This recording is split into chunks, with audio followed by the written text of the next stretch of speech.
Hello, this is Christian Bouzis.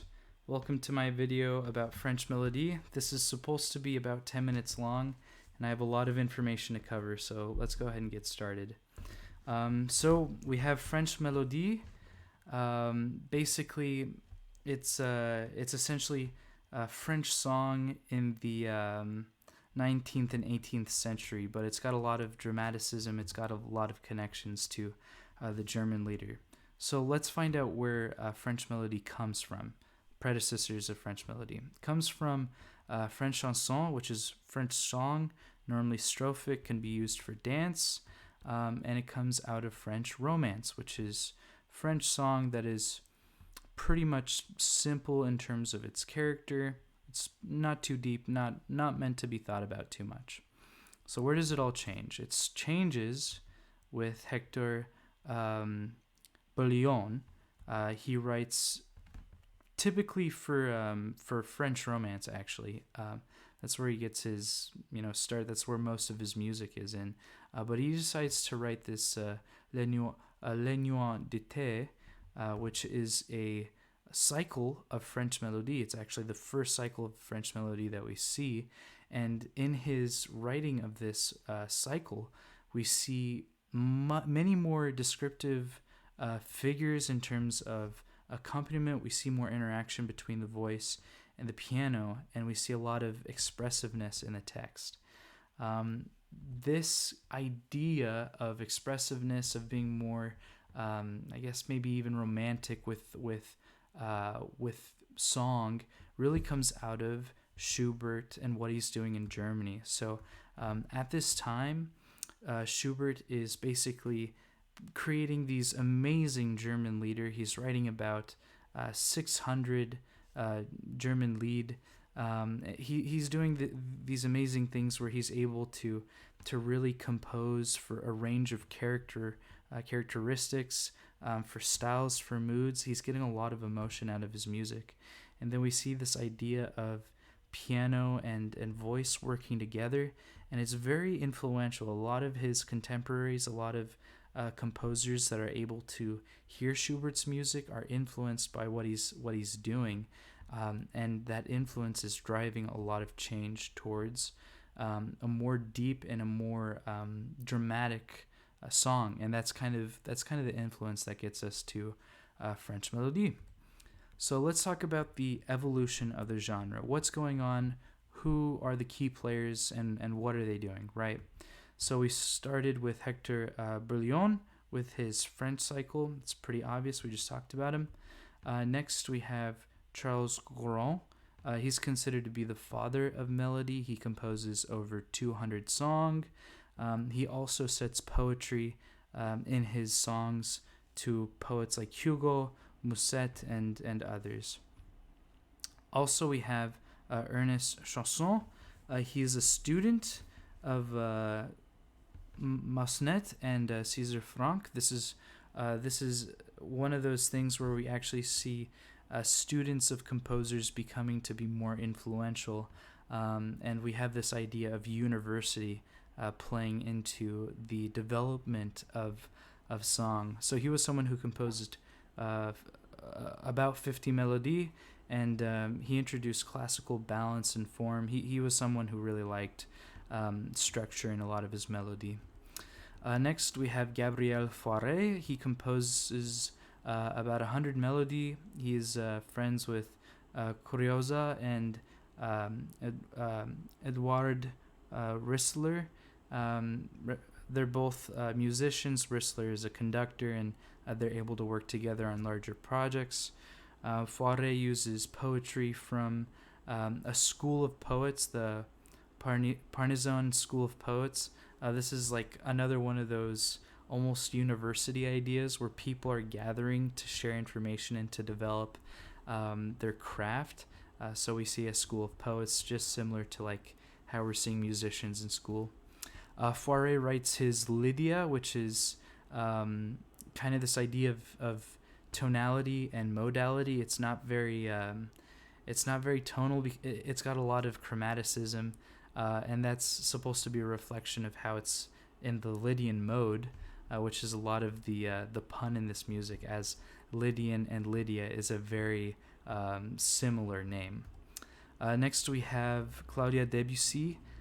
His impact is the fact that he involves impressionism into a lot of his work, and it's so apparent, the impressionism he's going for, that a lot of people say that he's a counterpart of Hugo Wolf, who's going for a very similar idea of impressionism in the music, and both of their compositions reflect the idea of the text being made being made manifest in the music. There's music representing the text in a lot of their compositions. We have Eric Satie.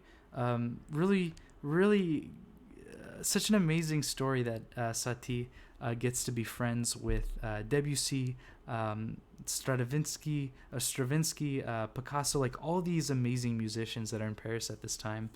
And Eric Satie is actually one of the composers that does this really interesting thing where he combines music and like physical art, like art you're supposed to see with your eyes. So he's able to set a lot of settings through the music, which is very interesting, very cool that he's able to do that. We have Ravel. He is well known for his introduction of basically recitative in French Melodie. So he expands the rhythm of what's possible in French Melodie. He also introduces Spanish rhythms in his Don Quixote set, which is a cycle of song that's supposed to reflect Spanish heritage. We have Joubert. He is a contemporary of Ravel, except a lot of his work is in orchestra and film. In his Don Quixote, we have a lot more French Melodie influence, especially as that influence is going into movies and into drama in the opera. And then lastly, we have Poulenc. He is considered to be one of the last prominent greats of his genre. He's kind of where the maximum or the peak of French Melodie kind of starts to go down. One of the song sets or song cycles that he is able to write is a very hard to pronounce. Le Bestiaire au Cortège de Orpheus, and basically it is music that is set to text which describes animals. It's another one of these text painting ideas, which is very nice to see, and very prevalent in French Melodie. We have a lot of text painting. So what is one of the ways that these composers are getting financial stability, like access to publication, access to advertisement? A lot of that is happening through the National Society of Music in France. It's specifically organized to promote French music during this time. It allows composers to present their music to a wide audience, especially as music is more common in the home, and with industrialism coming in, more people, more families are able to afford music if that's what they decide to do. It's also responsible for protecting French music, making sure that French music has its place in the world, and then it also is involved in opera, as we saw with Ebert. Next, we have the intersection of text and music. This is something that we talked a little bit about before. We have the themes of music reflecting the text.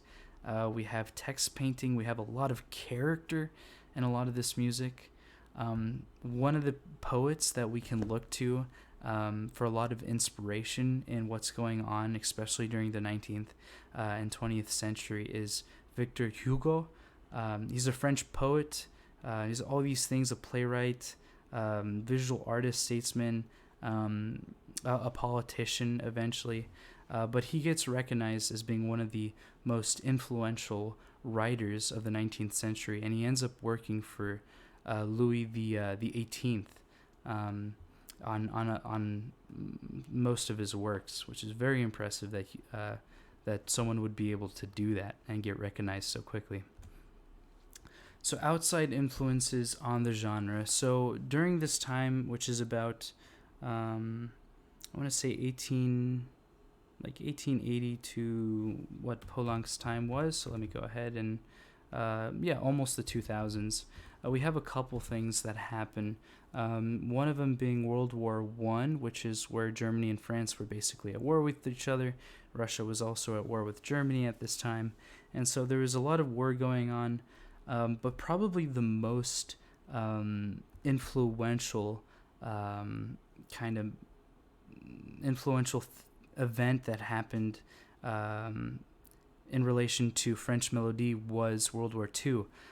World War II affected a lot of these French composers, specifically Francisco Poulenc, and a lot of the experiences that he gained from fighting in World War II seeped into his music, and were now influenced by that music as a result, as we can see here.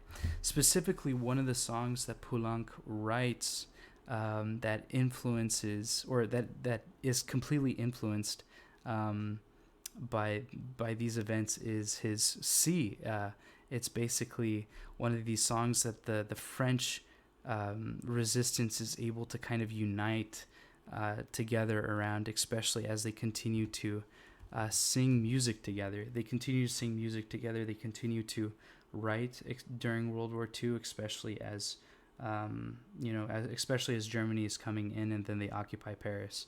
A lot of development in French Melodie occurs because of the idea of French nationalism being suppressed, which technically makes it stronger, right? Because if you suppress something, it makes it a little bit stronger, because those people that have the French nationalism in them want to keep it alive, so they try to do that in song.